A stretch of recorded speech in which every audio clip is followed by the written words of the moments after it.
కుప్పంలో నారా భువనేశ్వరి 4వ రోజు పర్యటించారు. కుప్పంలో స్కిల్ డెవలప్మెంట్ సెంటర్ను ఆమె ప్రారంభించారు. ఎన్టీఆర్ ట్రస్ట్ ఆధ్వర్యంలో డిఎస్సి కోచింగ్ సెంటర్ పెట్టేందుకు ఏర్పాటు చేస్తామని ఈ సందర్భంగా నారా భువనేశ్వరి తెలిపారు. పేద విద్యార్థుల కోసం మంచి స్కూల్తో పాటు ఐఏఎస్ కోచింగ్ సెంటర్ను ఏర్పాటు చేసేందుకు ప్రయత్నిస్తామని అన్నారు.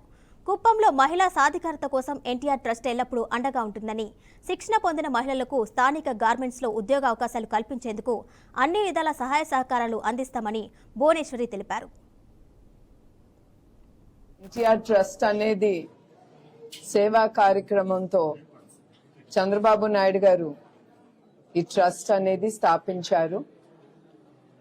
అట్లానే ఆయన ఏ స్ఫూర్తితో స్థాపించారో ఆ స్ఫూర్తితోనే నేను గాని నా టీం గాని దాన్ని ముందుకు తీసుకెళ్తున్నాం.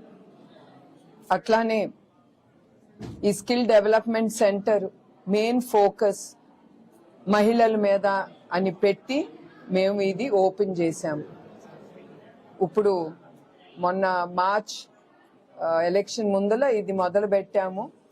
ఇక్కడుండే మహిళలకి ఎవరు ట్రైనింగ్ అయ్యారో under NTR trust skill development సెంటర్లో వాళ్ళకి ఆ ఫ్యాక్టరీ వాళ్ళకి లింక్ ఇచ్చి వాళ్ళ బట్టలు తీసుకొచ్చి మన లేడీస్కి ఎవరు నేర్చుకున్నారో వాళ్ళకి ఇచ్చి వాళ్ళతో ఆ గార్మెంట్స్ చేసి అది తిప్పి వాళ్ళ ఫ్యాక్టరీకి పంపించేటట్టు మేము ఆలోచిస్తున్నాము, చేస్తున్నాము